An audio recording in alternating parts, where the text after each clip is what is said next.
what kind of creative are you guys aiming to kind of put into the ad account? You can have one product, but you need to be able to carve this up across multiple different motivators or barriers to form your creative concept, because that will help you reach different audiences. Creative fatigue is a thing, and it's so aggressive. People's attention span is so short, so you need to be able to carve out what you're trying to bring to the table, what your brand message is, in multiple different ways to be able to hopefully engage that person that you're trying to engage.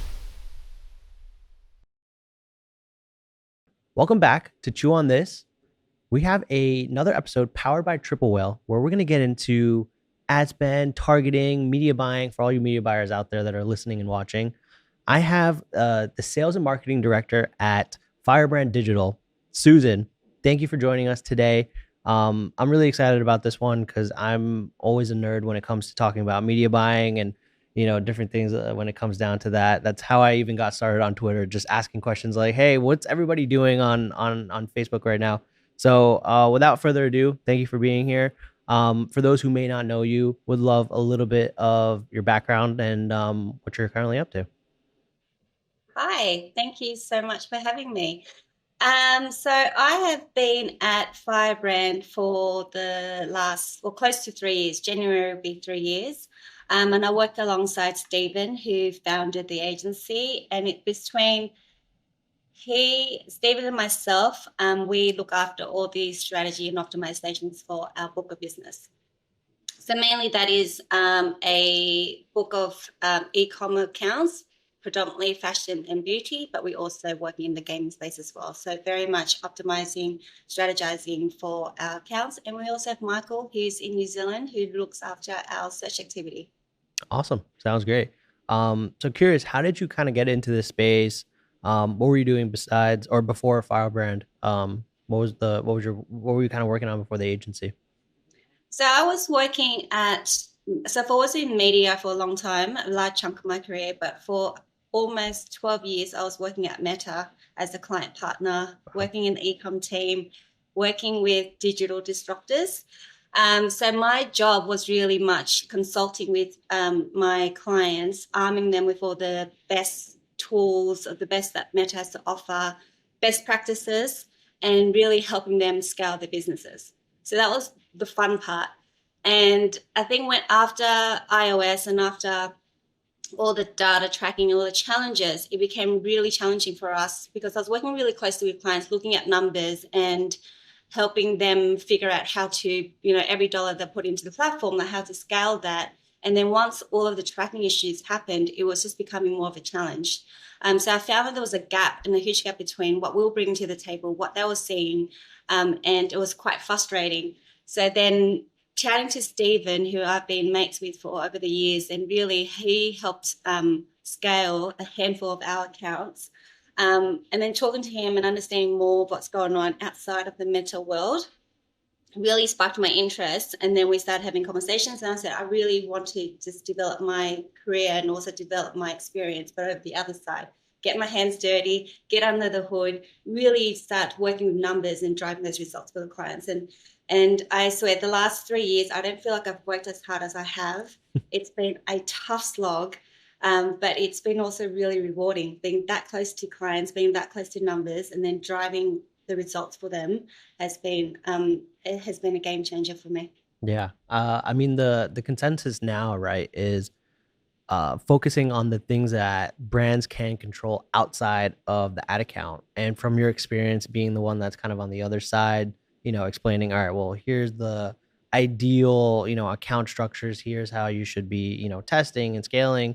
Kind of joining the other side, I guess you kind of get more of a perspective of what truly needs to happen for like your ads to perform, right? You need better creatives, you need landing pages, you need an offer test, like everything that goes into this, especially post iOS 14 update.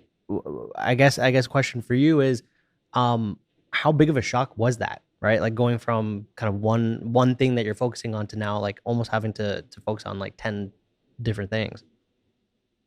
It's definitely a shock to the system because it's no longer just my blinkers on with Meta, and the accountability has definitely increased. The pressure has increased because I'm not just managing budgets on just one platform. I'm managing budgets across multiple platforms and trying to figure out the balance and what's the right balance for clients to drive that result for them. And it's not a set in stone solution as well. It's completely always changing and it's always evolving, which is why it is a hard job, but that's where it's also rewarding when you kind of feel like you've cracked it, Mm-hmm. and then come tomorrow, it's something else has been thrown at you, something else has come, something else has launched, and you want to test and try it.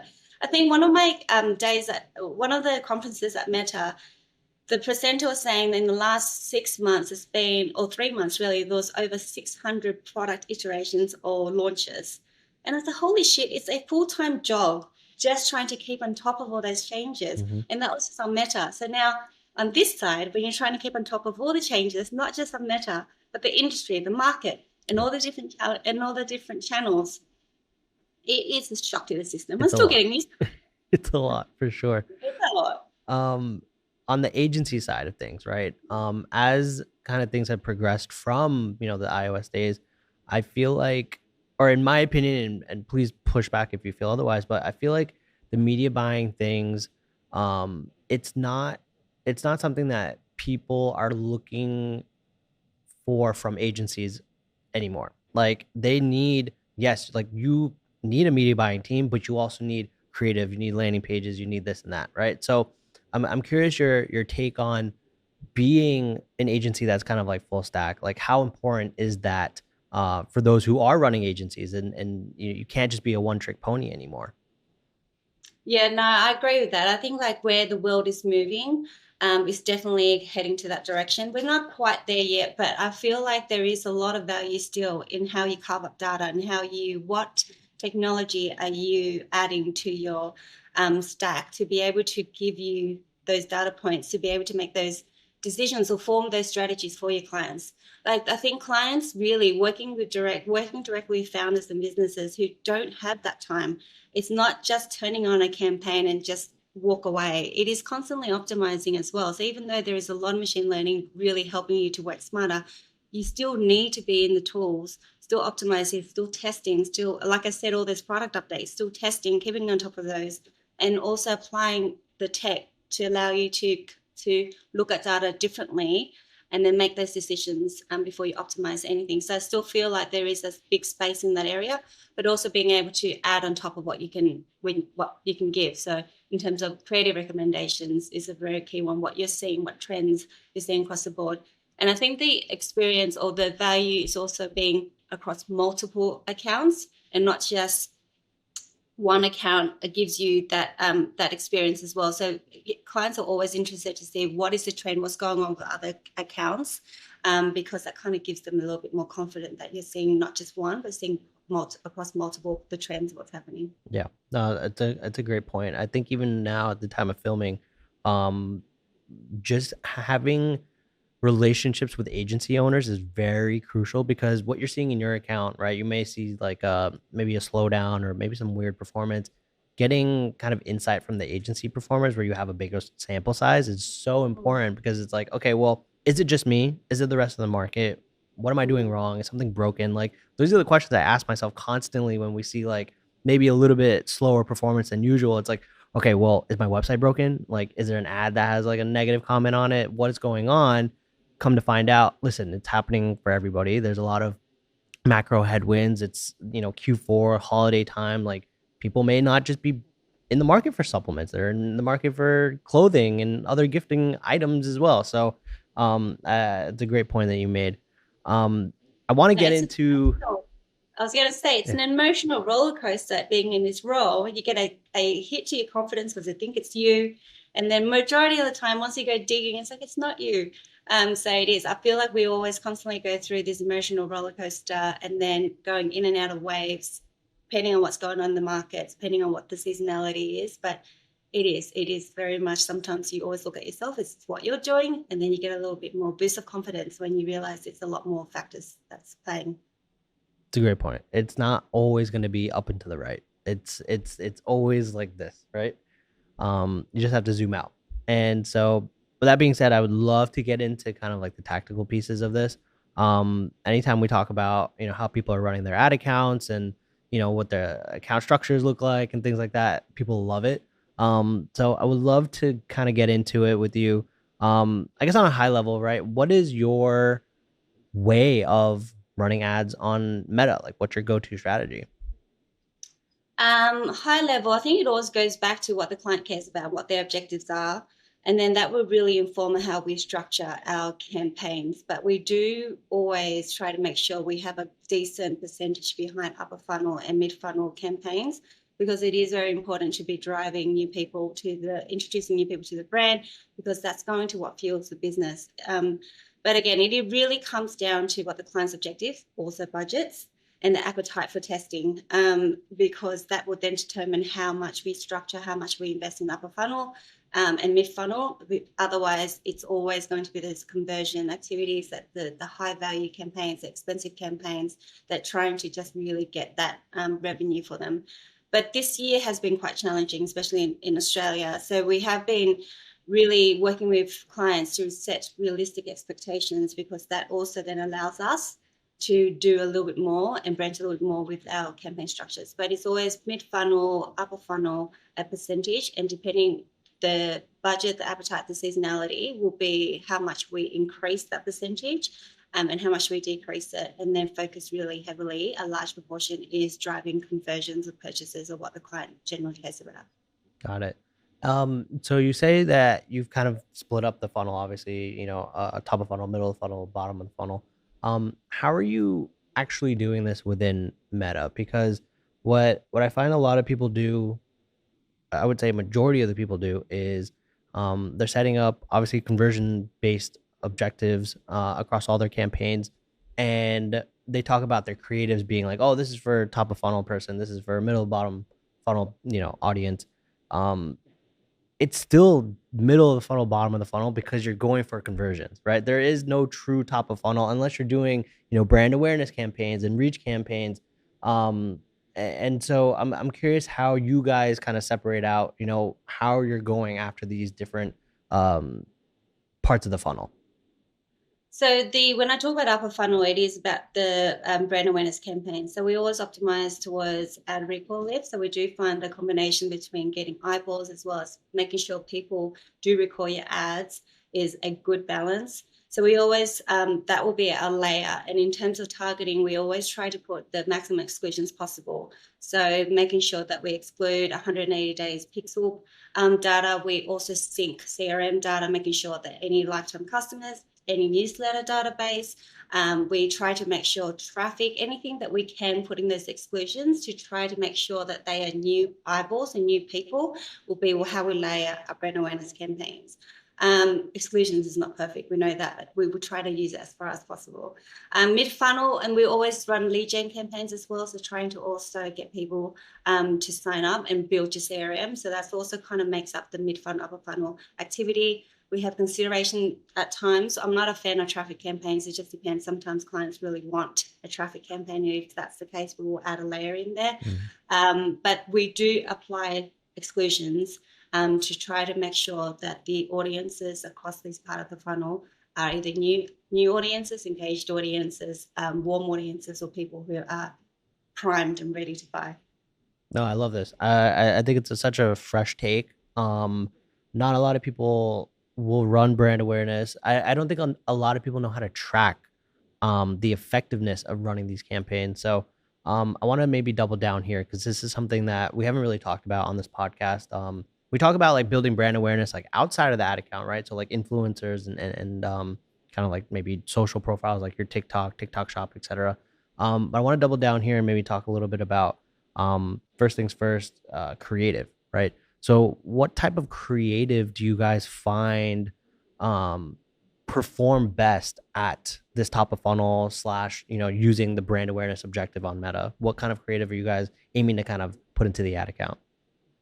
So we don't actually say this creative piece will only work for brand awareness, and this will work for consideration, and this works for conversion. We actually feed all the levels of the funnel the same creative or multiple creative, and let the algorithm determine which creative resonates with which audience. When Bahar saying that though, creative is such an important piece that we always recommend with our clients to do a balance of different forms of creative. It's all about the creative diversifications, and it is a narrative that Meta has been pushing. One I actually really believe in, because you can have one product, but you need to be able to carve this up across multiple different motivators or barriers to form your creative concept, because that will help you reach different audiences. And maybe you calling out a use case or needs case will help you tap into a potential audience that you've not reached before.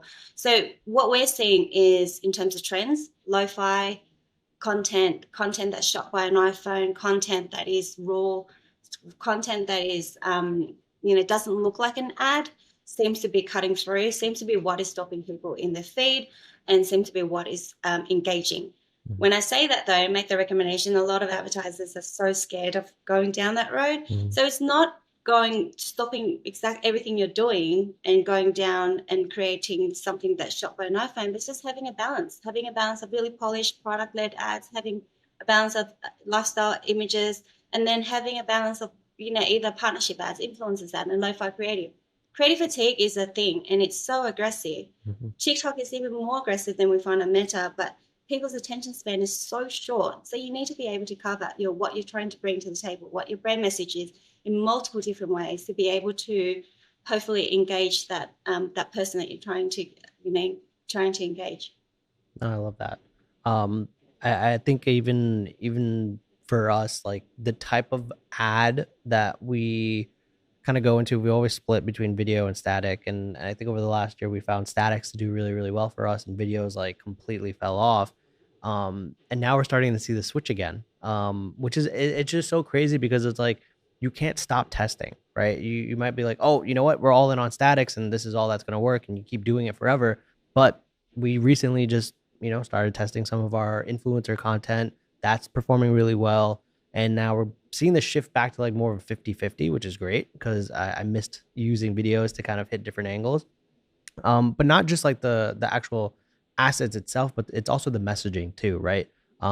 Because the way that you talk to somebody that hasn't, or especially if you're like, let's call it a supplement brand, for those, or a beauty brand, but like for those who are unaware that they even have a problem, like that's your like most top of funnel audience, and being able to speak to that type of person is very crucial, because it's different from the way that you're talking to somebody who knows they have a problem but they don't even know of a solution, right? And then you have people who are like very solution aware, where they know that your product could work for them, another product, but they don't know what to pick. All those three are different levels of where people are on the funnel, and you have to talk to them in completely different ways with the right type of content. So creating ads is, in my opinion, harder now, but for the best reasons. And that's to truly reach every single person possible for your brand. And that's how you kind of scale in today's date, right? Whereas like before, you almost kind of put up a picture of your product, 20% off badge, and you run that, and Facebook would find you the customers. Now it's like you got to bring everybody to your brand in the most like optimized way possible, and you can't just rely on the algorithm anymore. No, very true. And I don't know if you've seen that stat where I think 88% of attention is spent on the asset itself. So it's no longer having to if anything you can't fit within that image or the video in the first 3 seconds, you used to put in the copy and hope that would, build that picture. But if 88% of the attention is spent on the asset itself, you need to jam as much content as possible and engaging enough to make people stop within the feed. So it is a lot. It's a lot of pressure to be able to do that. And I think that's why I feel like creative is so important. It's one of the key elements. It's just still one element that you can control. Mhm. You can't control the algorithm and AI and what the next product iteration or launch is going to be from these channels, or the market conditions, but you can definitely control how you present your brand in those multiple ways that we just talked about. Yeah, no, I love that. The second part question I had for brand awareness campaigns is, how are you guys tracking success here?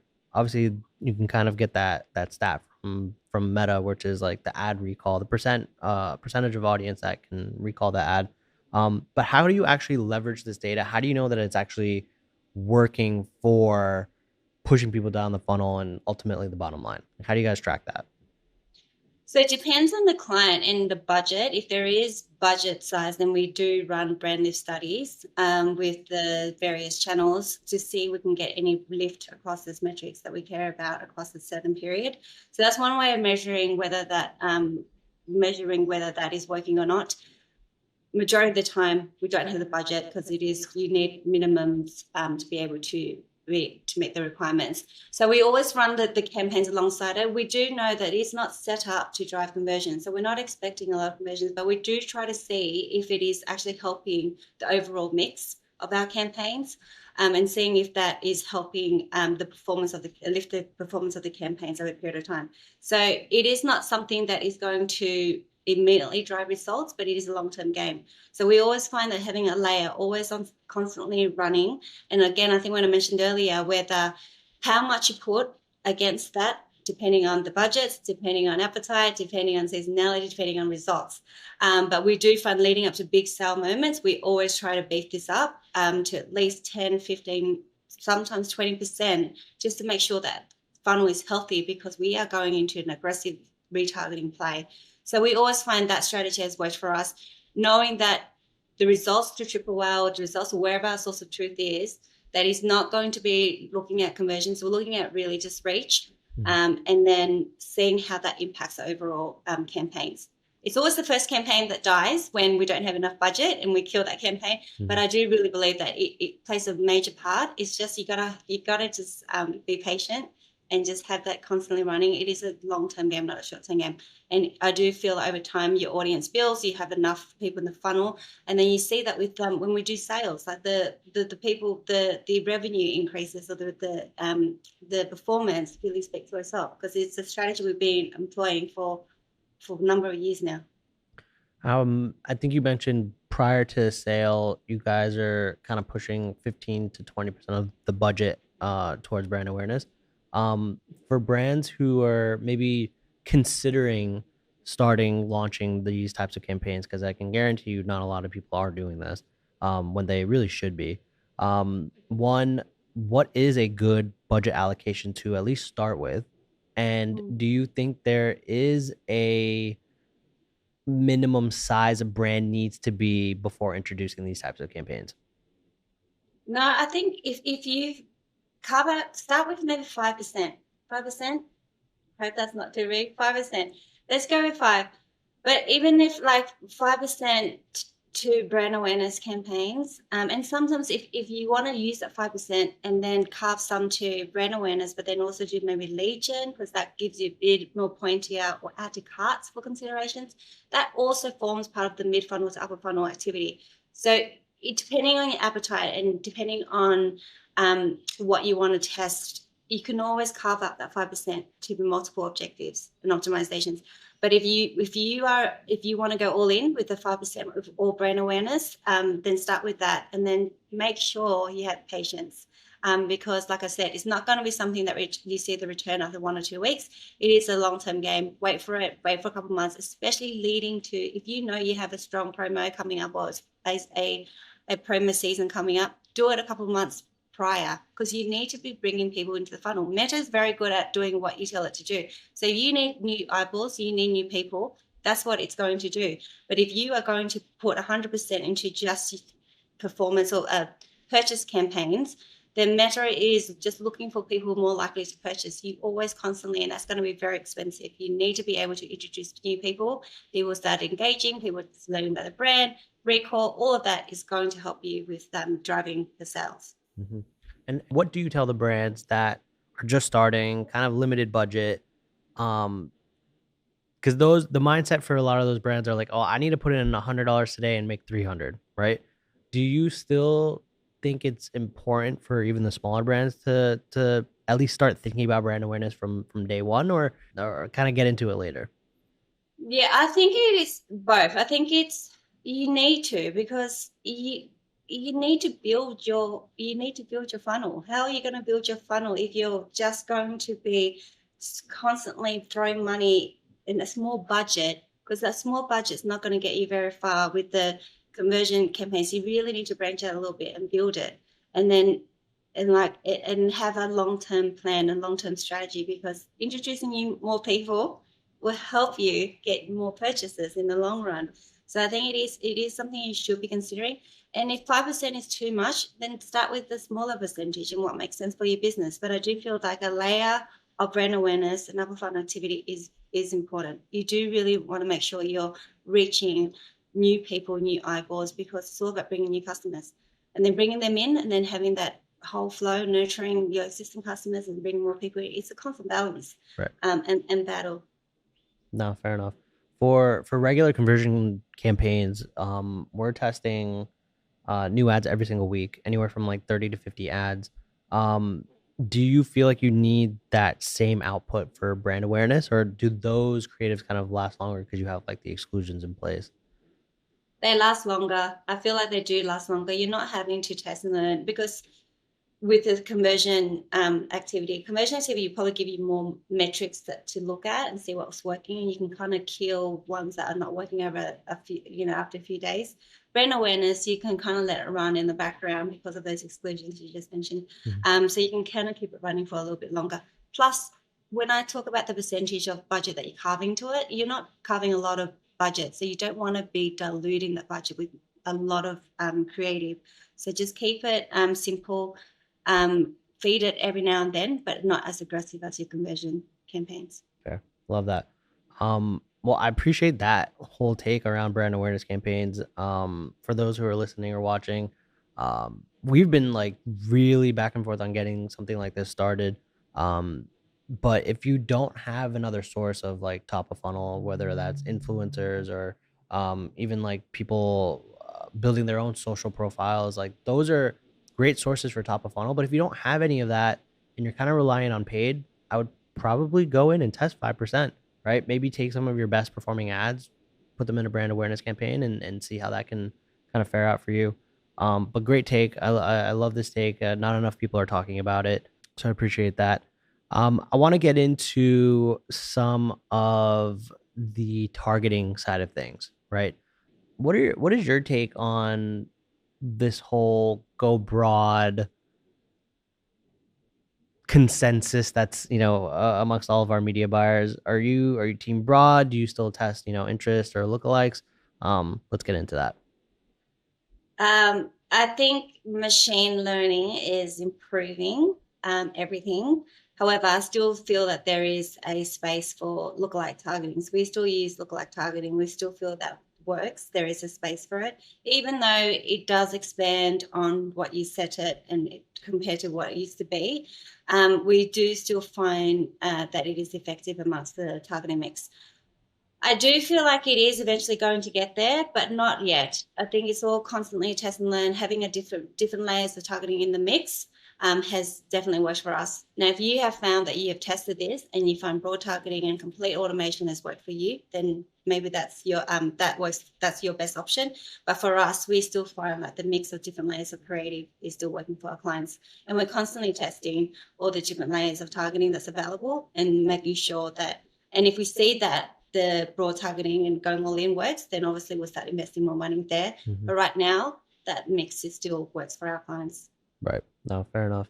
I think the biggest thing for us has been going broad almost makes it easier from the standpoint of you're removing this added layer of complexity, which is audience targeting. Um, and then it's like, okay, well, if I'm introducing new audiences to target, is that audience the reason maybe performance is not doing well, or should I add more, whatever it is? For me, it's like, okay, go broad, and that's the only thing I'm sticking to, and letting my creative really do the targeting, right? So talked about the different asset types and the different types of lo-fi and hi-fi, and the different messaging that can kind of go into it. However, I have found that lookalike audiences do work when the source is strong, right? I mean, that's the main point of lookalike audiences. If you're not giving it the right data, I don't think that it makes sense to pay that premium CPM to find, have Meta find those people. But if you have a great source, sometimes it doesn't necessarily have to be from your actual customer bases. There's so many tools out there, right? Like your Proximas or even Shopify has audiences. Testing those different things is very important because then you get right to the group of people that you want, versus kind of letting Facebook being like, all right, well, let's send out the creative, and whoever starts engaging with it, let's dial in on those. And that's why it's very important, because that's why creative is very important, because if you put out a piece of content that's a little too engaging and not as targeted, you're gonna get in front of the wrong people, right? So I definitely agree with the lookalike sentiment there. Interest targeting I have not touched since 2019, to be honest. What about you? Same. Yeah, I think interest targeting is not. Clients still love it. They love like adding that layer, and we have to explain that it's so it's broken. redundant. It's broken. It doesn't work. But I've seen like practices before where every single ad set was an interest. Oh man, Oh yeah. Oh God. those are the Um, days. those were the days. But I think it's also because it goes back to like I think clients are trying to claim back some control, right? And they're like, okay, so by doing this, we're going to be able to build a creative that speaks to this interest, and then now we can really push it a lot harder. So gone are those days. Definitely that hyper targeting layer is gone. So we haven't done interest targeting for a while either. Yeah, I hear you. Speaking about gone are those days, tracking. Tracking has been one of the biggest things that was affected post iOS update. We weren't getting all the data kind of sent back to the Meta ad account saying like, hey, conversion came in from this ad. We were just missing that data, right? 50% of that data was gone, and it made it tough for Meta to optimize, right, the algorithm to go and find more people who were converting, because they weren't themselves getting that data. And then it was very difficult for us as marketers to understand what is the true ROI of our campaigns, right? Facebook is saying you're at a point 0.5 return, but sales are up on the day. What do you trust, right? So, from your perspective and kind of the clients that you guys are working with, how important is tracking, and what are you guys using to ensure that you guys are getting the best data possible to optimize?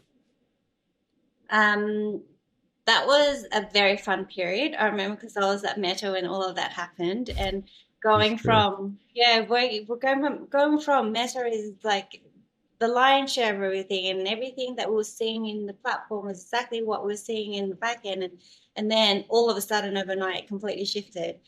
So that was a fun fun part of the journey, but also really what really led me to now where I am today. Mhm. In terms of it is very important. So I think it's no longer looking at channels of what they're trying to attribute. I think a lot of advertisers still like, okay, but Meta gave me a 10 ROAS. And so it does 10 ROAS make a difference if you're not seeing any like an uplift in revenue or Mhm. any changes in your back end. Right. So I can get you 20 ROAS, but if your revenue is going to be the same or dropping, does that matter? So it's a lot of that conversation and educating really because that's what they were used to. So now it's like trust us, and also look at the bigger picture and what's moving and how all the channels are playing together and then what's the Mhm. right mix. And so this is where we layer in Triple L. We've been using Triple L since October last year, and Mhm. it's really helped us bring in new a new layer of data for us to then dice up the numbers and be able to build this story for clients. Give them a bit more confidence as well. Gives them confidence in the strategy as well as giving us confidence that we are making the right decisions, optimizing across different channels and looking at those different attribution windows and making sure that it's never going to be perfect. We know that, but Mhm. it is just a different layer or a new layer of data for us to optimize with. Yeah, absolutely. Um, have you or do you have any brands that are marketing on multiple channels and then they're using triple whale to kind of figure out attribution? Yeah, majority of our clients, I think only a small handful are smaller clients who are just starting with Meta and search. Mhm. But majority of clients are doing cross channels with Meta, TikTok, Snap, Pinterest. Mhm. So we do have multiple clients who layer in multiple channels and then trying to find that right mix. We're all So still finding the right mix. yeah, no, so that's the my next question, which is like, how do you find the right mix, right? What are you guys looking at? Because one, you can't trust the in-platform data because Yeah. everybody's gonna claim credit for whatever conversion came in. But how do you leverage a tool like Triple Whale to really assess, okay, well, this is where I'm going to put more of my budget. This is where I'm going to pull back budget. Like, how do you guys think about this? And it's more of a selfish question for me because now we're getting more omni-channel where you have Meta running, right? Facebook, Instagram, you have TikTok running, you have App Lovin running, you have influencers. We tested Snapchat, and now it's like, okay, well, we have our online revenue, we have Amazon, we have retail. How the hell do you track everything? So I'm very curious to know what you guys do, and I'm personally taking notes. We, I think there's a lot. There's a lot of channels and a lot of new things, and everyone's going to be trying to sell you the new shiny toy. But I think always start with the basics. That's what you know what works for you, and then add in a channel slowly and test that over time. Know that each new channel is going to take time to be able to optimize and get you good results. Like TikTok has taken us a while now. We've been persistent with it. We've added small budgets and just adding and trying to grow as we see results. And then when we're comfortable with that mix, we'll then add another channel and introduce another channel and slowly again trying to see how that works. But it's not something that you throw everything and see what sticks. It is something that you build over time and be patient with what you see. Also learn what the nuances of different channels are. We know that creative fatigue is very aggressive on TikTok, which means that you need to be adding more than you would on Meta or you would on other channels. So know those different nuances to give each channel the best shot possible. In terms of how we look at numbers, because Triple Whale has a lot of multiple different attribution models, we are always looking at various ways. So we're either looking at triple attribution, we are looking at total impact, we are looking at linear paid, and whilst we look across those models, then try to give us a better sense of what's happening, and then will give us more confidence to allocate and optimize. We know, for example, Pinterest never looks good from a TI perspective. So we know that, but we know it looks good from a TI perspective. So we know that if we're looking at those numbers, if we're looking at Pinterest or Snapchat, the TA results need to be significantly better than TI for us to say, let's continue with this channel. And then let's justify putting more spend behind it. But we're always looking at multiple different models to make that decision before we either invest more in that channel or completely shut it down. So let's double down on that, right? So for those who may not be using Triple Whale, we use Triple Whale, and they do have that total impact score, right, per channel.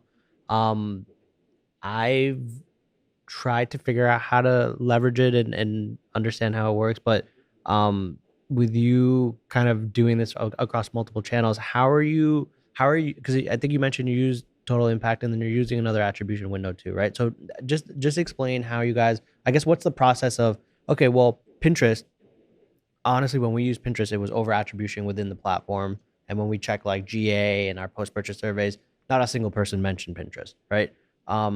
So walk us through that. How do you guys actually figure out, okay, well, this is actually bringing impact, or it's not? Do I increase budget, bring back budget? Walk us through that. So going back to the attribution model, so total impact is taking in account survey results. So there's post-purchase surveys.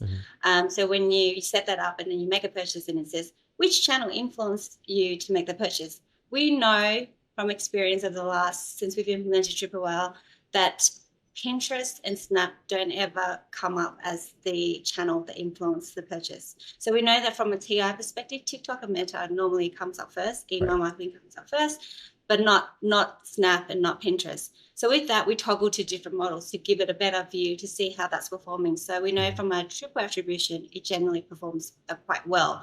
But like I said, it needs to be significantly better to be able for us to continue justifying. Other metrics we look at that Triple Whale also helps brings in is new customer purchases. How does that look? Out of all the purchases that's coming through, how many of those are actually new customers? Because that's what we really care about. Pinterest, really good at looking at customer sessions, so new customer sessions, and see how many sessions are coming through from new people. And then that also helps. You normally see Pinterest has a lot of sessions and really cheap cost per new visitors. So that also says, okay, well, we're seeing new people come through. Let's look at the purchases. What percentage of those purchases are coming from new people? And then we kind of see a bigger picture, and then we'll be able to kind of then push and pull depending on the performance and metrics that we're seeing. Yeah, that makes sense. I think that's what I love about Triple L is one, seeing and understanding how many new customers are actually coming in, and measuring the success of like your exclusions and seeing that they're actually working or not working. The second thing is also percentage of new visitors. That for us is like very, very crucial because I'll take a step back where we were running ASC campaigns and it was maybe around 30% of our budget. In platform performance looked great, right? We'd put in a bunch of our ads, continued running them. On the back end, just looking at Triple Whale, only 25% of the traffic was new visitors. So, in my opinion, it was a glorified retargeting campaign. Now, if I were to turn that off, are people going to still come to the website because they're still seeing the ads? Most likely, right? So, after we kind of turned off ASC, nothing really happened. In fact, we probably improved efficiency a little bit. Um, and that's why I kind of preach like if you're using ASC, don't over leverage it. And again, I'm sure people will maybe push back on it, but like if it's working for you, make sure that it's driving the correct results, right? Make sure it's driving net new visitors, number one, net new customers, right? And just ensure that you are using another attribution tool to say, okay, well, is this being incremental versus what Facebook is claiming, right? So, curious your thoughts on ASC before we move on. No, same sentiment. ASC, Great. it looks amazing on platform, and Mhm. it was what you talk to any meta rep, it was what they were pushing. Yep. ASC this, ASC that. It is the solution. It's going to solve everyone's problems. Yes, before Triple Wow, we're like, yes, it does look really good. But then as soon as we implemented Triple Wow, hang on a minute, a lot of this is on platform. It's meta marking their own homework, saying it's amazing. But when you actually Love look at that. it, break it down, it's not. So what we do is we have layers. We have a standard, we call it the standard sales campaign. We also have ASC layered on top of that. We do make sure we feed in and define our customers, so Mhm. define all the audiences. And Yeah. we also make sure we toggle between the different percentages set in terms of how much budget can go to existing customers. Because like you said, it's basically a glorified retargeting campaign. But we do set those restrictions in place to give it a good shot because we do find results in AC. It's not just us, it's not performing as well as meta reps are telling you. Mhm. So I think that we put those measures in place to make sure that it's not completely retargeting. Always break down your data to look at new customers coming in versus existing customers and make sure that balance is okay. Yeah. Otherwise, tweak the percentage and then layer that with existing purchase campaigns because we still find both of those complement each other and still bring a decent amount of purchases and sales for you. Makes sense. Going back to Triple Whale, they launched a new product called Sonar. Um, I believe you guys actually tested it out and integrated it for a few of the clients. Curious your experience on it and why'd you guys decide to integrate it? So with Sonar, we've been testing a few similar tools for several months now. I think one was actually floated by Meta folks and was used by US clients. So we gave it a good test. We tested it extensively. We found early signs quite promising, Mhm. but it wasn't enough for us to continue beyond the test. Mhm. And then we heard Triple Whale had something in the works that's very similar and planning something. So it was a no-brainer for us to test as soon as we had access to it. We found that Sonar is actually really great because it's passing back new purchase data, something that Meta has struggled to really like. It hasn't been strong enough for Meta to define. Meta will chase purchases for you, Mhm. and then you have those exclusions placed. Knowing exclusions are not perfect, sometimes you still get existing customers leak through. Mhm. So I think being able to have that layer of new customer, the new customer purchase pixel, we found that testing those campaigns against each other the Sonar ones, the triple whale ones, are actually bringing in a high percentage of new customers Wow. and lowering the CAC. So it takes time, but once it starts feeding data, it does take a couple of weeks before it starts stabilizing. But you Mhm. do tend to see in triple whale that campaign will get you a higher percentage of new customers and then also a more efficient CAC. So it is definitely something that we are excited about. We're rolling it across all of our clients Wow. And it doesn't mean we switch everything to this event. You can have multiple campaigns optimizing to different things. You just have campaigns doing different things, but we're testing it, and with the results we're seeing, it's really strong. And also the fact that it was very easy to implement. The others was that you had to disable Shopify Cappy. This was just a toggle. And then also you saw that the event match quality improved. So now not only are we passing back more data, but also quality data. So we've seen our campaigns performance improved over that course of the period. So, and a lot of that will come back down to passing back high quality data and better tracking. Yeah, I think it's a no-brainer for brands to try this, where right now you're optimizing for purchases, right? But it doesn't necessarily distinguish between new or returning customers, right? And yes, you probably have exclusions in place. It's not perfect, like you mentioned, but if you had a way to just optimize for new customers and give only that data to Meta to optimize on, it's a no-brainer to just test it, right? So, check out Sonar by Triple L. It makes a ton of makes a ton of sense to at least test, and see what improvements you can get out of that. Um, Before I get to our last question, what is one thing that, being that you were on the Meta side and now kind of on the agency side, is what is one piece of feedback you would give Meta? Like, what is there a feature that you're hoping for? Something. What is that one thing you'd go back to the team and Meta and be like, I need this right now? What would that be? Oh God, one thing, Ash. I've got a whole list. I got a whole list. Let me try to think.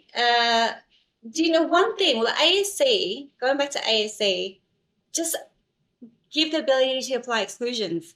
I think that was such a simple one that TikTok, when they rolled out their version of it, Yeah. had exclusions from the get-go. Like, why can't Meta do this?